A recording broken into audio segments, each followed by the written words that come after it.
अजय राजस्थान के किसी शहर में रहता था। वह ग्रेजुएट था और एक प्राइवेट कंपनी में जॉब करता था, पर वो अपनी ज़िंदगी से खुश नहीं था। हर समय वो किसी न किसी समस्या से परेशान रहता था और उसी बारे में सोचता रहता था। एक बार अजय के शहर से कुछ दूरी पर एक फकीर बाबा का काफिला रुका हुआ था।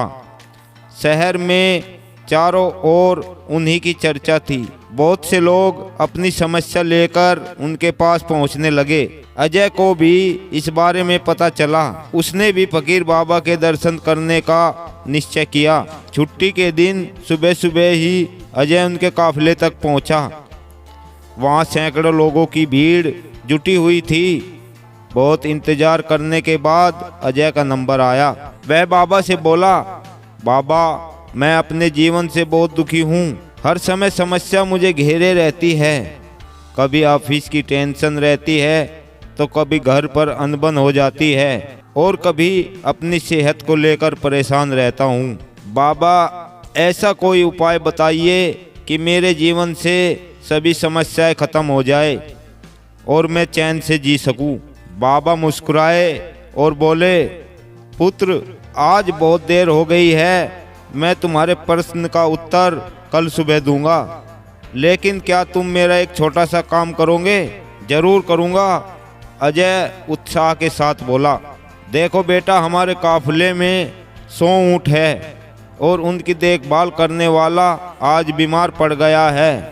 मैं चाहता हूँ कि आज रात तुम इनका ख्याल रखो और जब 100 के 100 ऊँट बैठ जाए तो तुम भी सो जाना। ऐसा कहते हुए बाबा अपने तंबू में चले गए। अगली सुबह बाबा अजय से मिले और पूछा, कहो बेटा, नींद अच्छी आई? कहाँ बाबा, मैं तो एक पल भी नहीं सो पाया।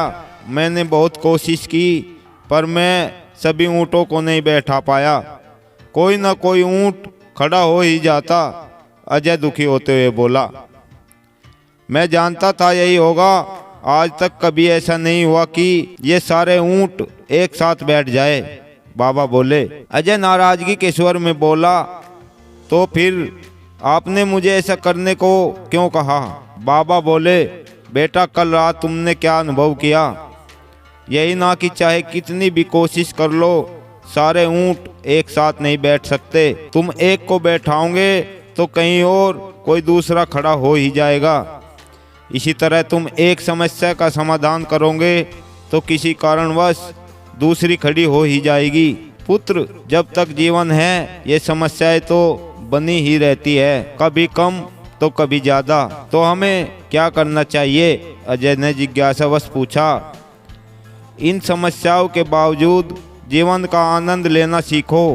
कल रात क्या हुआ? कई ऊँट रात होते होते खुद ही बैठ गए, कहीं तुमने अपने प्रयास से बैठा दिया, पर बहुत से ऊँट तुम्हारे प्रयास के बाद भी नहीं बैठे। और जब बाद में तुमने देखा तो पाया कि तुम्हारे जाने के बाद उनमें से कुछ खुद ही बैठ गए।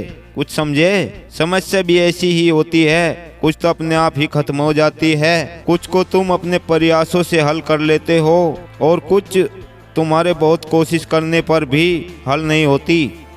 ऐसी समस्याओं को समय पर छोड़ दो। उचित समय पर वे खुद ही खत्म हो जाती है। और जैसा कि मैंने पहले कहा, जीवन है तो कुछ समस्याएं रहेगी ही रहेगी, पर इसका मतलब ये नहीं कि तुम दिन रात उन्हीं के बारे में सोचते रहो। ऐसा होता तो ऊँटों की देखभाल करने वाला कभी सो नहीं पाता।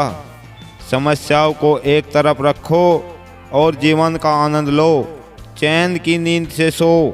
जब उनका समय आएगा वो खुद ही हल हो जाएगी। पुत्र, ईश्वर के दिए हुए आशीर्वाद के लिए उन्हें धन्यवाद करना सीखो। पीड़ाएं खुद ही कम हो जाएगी। फकीर बाबा ने अपनी बात पूरी की। दोस्तों,